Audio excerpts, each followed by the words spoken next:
उज्ज्वला राणे जळगाववरनं reiki healer and tarot card reader.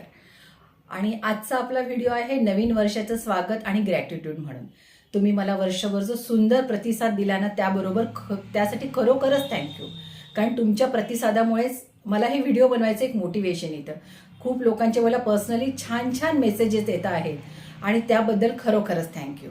आणि हे बघा, हे नवीन वर्ष आपल्याला सगळ्यांना खूप छान जाणार आहे. माझ्या ग्रुपमधल्या अगदी प्रत्येकाला नवीन वर्ष छानच जाणार आहे. त्याबद्दल काही शंका नका ठेवू मनामध्ये. आणि नवीन वर्षामध्ये काही सुंदर बदलही आपल्याला करायचे स्वतःमध्ये. मी सांगितलेल्या गोष्टी तुम्ही फॉलो करतच असाल, कारण बघा, नुसतं व्हिडिओ बघून काही होणार नाही. जोपर्यंत तुम्ही त्यासाठी काही करणार नाही ना, तुम्हाला रिझल्ट नाही येणार आहेत. आणि नवीन वर्षाचं आजपासून नक्कीच संकल्प करा.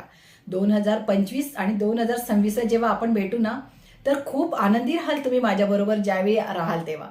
सगळ्यात पहिले काय करायचंय, रोज आपल्याला पॉझिटिव्ह अफर्मेशन स्वतःलाही द्यायचे आहे, घरातल्या वस्तूंनाही द्यायचे आहे आणि घरातल्या लोकांनाही द्यायचे आहेत. आणि दुसरी गोष्ट, मी तुम्हाला येलो पेजवर जे लिहायला सांगितले ना रेड पेनाने, ते डेली करा. नवीन वर्षापासून हा संकल्प करा की मी रोज ते लिहिणार आहे. हे बघा, 4-5 पॉईंट्स लिहा जे तुम्हाला वर्षभरात अचीव्ह करायचे आहेत आणि लिहा. लिहिल्यामुळे खूप सुंदर तुम्हाला फरक पडणार आहे. तुमच्या अचिव्हमेंटपर्यंत तुम्ही नक्कीच पोहोचणार आहात. 2026 पर्यंत आपण ते गोष्टी साध्य केलेल्या असणार आहेत. फक्त त्याच्यासाठी तुमचे प्रयत्न नक्कीच लागणार आहे, पॉझिटिव्ह अफर्मेशन लागणार आहे. आणि तिसरी गोष्ट म्हणजे मी सांगितलेली, स्वतःमध्ये थोडा बदल करा. तो असा, लोकांना माफ करायला शिका. चूक झाली असेल तर सॉरी म्हणायला शिका आणि मदत करा. मी तुम्हाला नेहमी सांगते, तुमची ती मदत, कदाचित तुम्हाला वाटेल की मी मदत केली, पण त्याचे जे ब्लेसिंग मिळतील ना, ते वर्क करत असतात आणि ते डेफिनेटली वर्क करत असतात. तुमचं वर्ष चांगलं जाण्यासाठी ते मदत करणार आहे. म्हणून तो स्वतःमध्ये एक छोटासा बदल करा. सॉरी आणि थँक्यू म्हणायला विसरू नका. जर कोणी तुम्हाला मदत केली असेल, अगदी ती कामवाली बाई जरी असेल ना, तरी तिला थँक्यू म्हणा. आणि अजून एक सांगते, आता 10th आणि 12th एक्झाम जवळ येत आहेत. आपल्या मुलांना समजून घ्या, प्रेमाने वागा.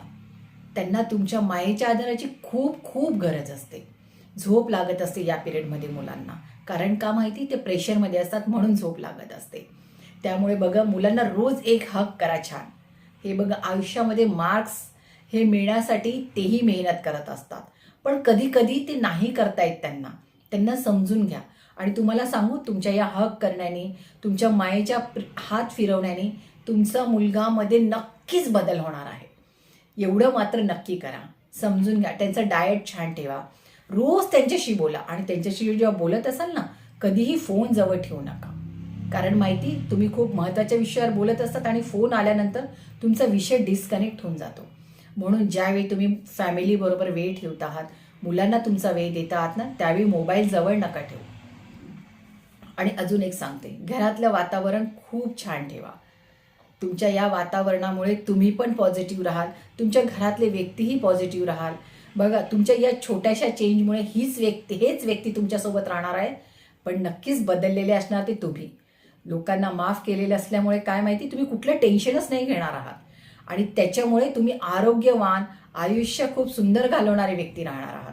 आणि हा चेंज तुम्ही नक्की करणार आहात माझ्यासाठी. हा व्हिडिओ मी फक्त तुमच्यासाठी बनवते, यात माझा पर्सनल असा कुठलाही फायदा नाही आहे. त्याच्यामुळे हा व्हिडिओ नक्की शेअर करत जा, सबस्क्राईब करत जा आणि त्याला सुंदर कमेंट्सही देत जा. तुम्ही जसे मला पर्सनलवर सुंदर कमेंट्स देतात ना, तसं व्हिडिओच्या खाली पण कमेंट्स देत जा. कारण बघा, याच्यामुळे कुणाला तरी छान मोटिवेशन मिळणार आहे आणि नक्कीच व्हिडिओ बघणारे लोक वाढणार आहेत. थँक्यू.